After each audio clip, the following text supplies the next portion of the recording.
que estos pájaros, personas que se convertían en pájaros. Usé la del Caleuche, que es súper conocido. Las de Isla Chiloé, el Trauco, la Pincoya. Yo de la que más recuerdo es la leyenda de las tres Pascualas, las tres hermanas, ¿cierto?, que iban a la laguna.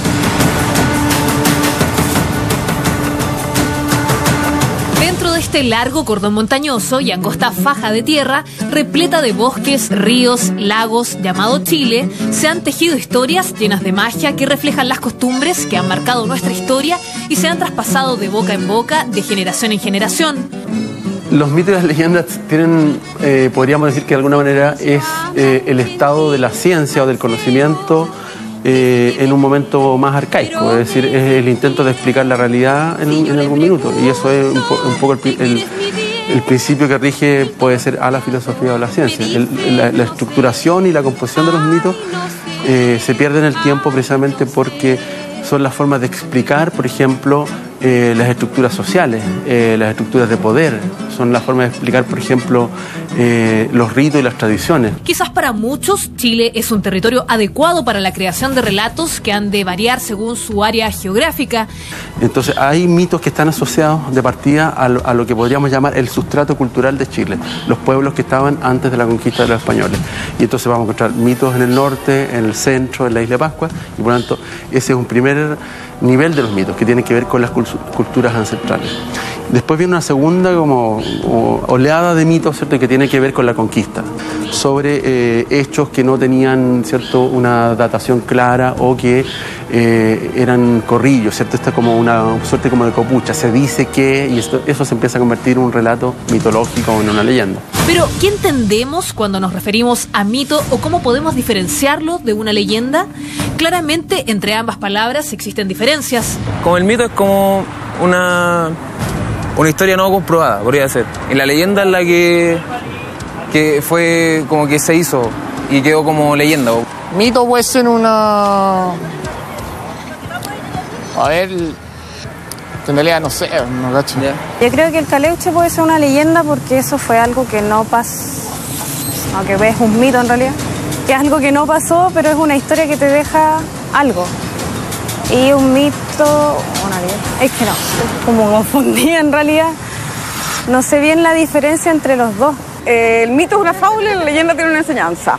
Leyenda pues, viene siendo como un tipo de creencia. Y el mito es algo que no, como que no existe, es como algo que algo inventaron, una cuestión, es una cuestión encima. La Real Academia Española define ambas palabras. Mito es una narración maravillosa situada fuera del tiempo histórico y protagonizada por personajes de carácter divino o heroico. Con frecuencia interpreta el origen del mundo o grandes acontecimientos de la humanidad.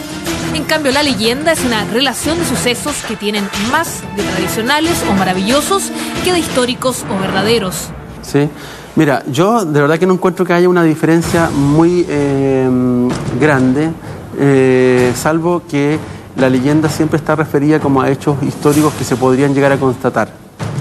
El mito es inconstatable, no hay ninguna forma de decir esto ocurrió o esto no ocurrió, ¿cierto? Es indesmentible. Los mitos y leyendas tienen un origen que no se puede establecer con precisión.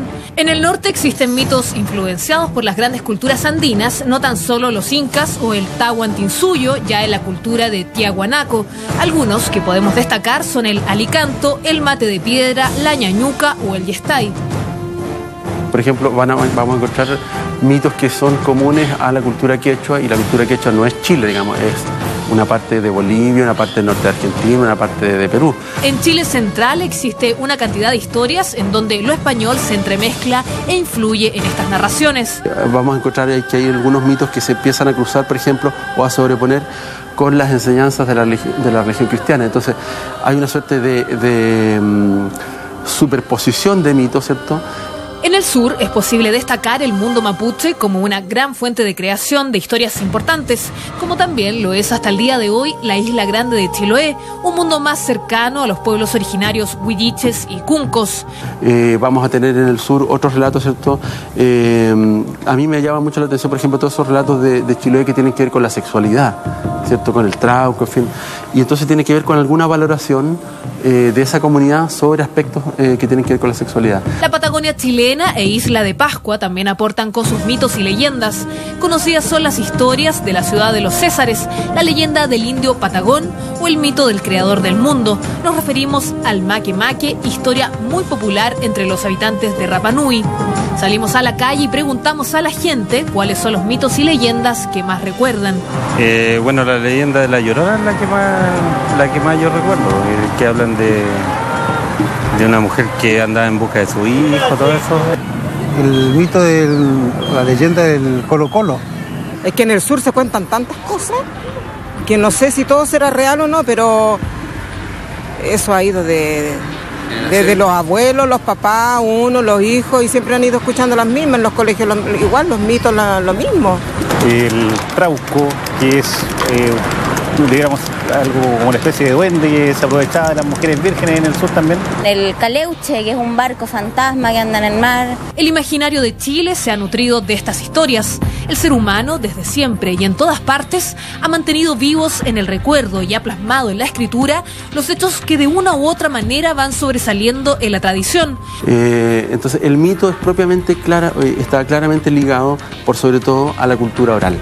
Tiene que ver con esta cultura oral que necesitaba escribir su propia historia. La leyenda tiene que ver más bien con una versión, una nueva intención de los hechos históricos, ¿cierto? Es una forma de resignificar un hecho histórico, darle otro significado a partir de la cultura popular. Para conocer más sobre esta popular tradición, historias que van transformándose con el tiempo y que se han transmitido de boca en boca, de pluma en pluma, de lámina en lámina, los relatos de estos hechos que hablan de la experiencia humana en general o del pueblo en particular.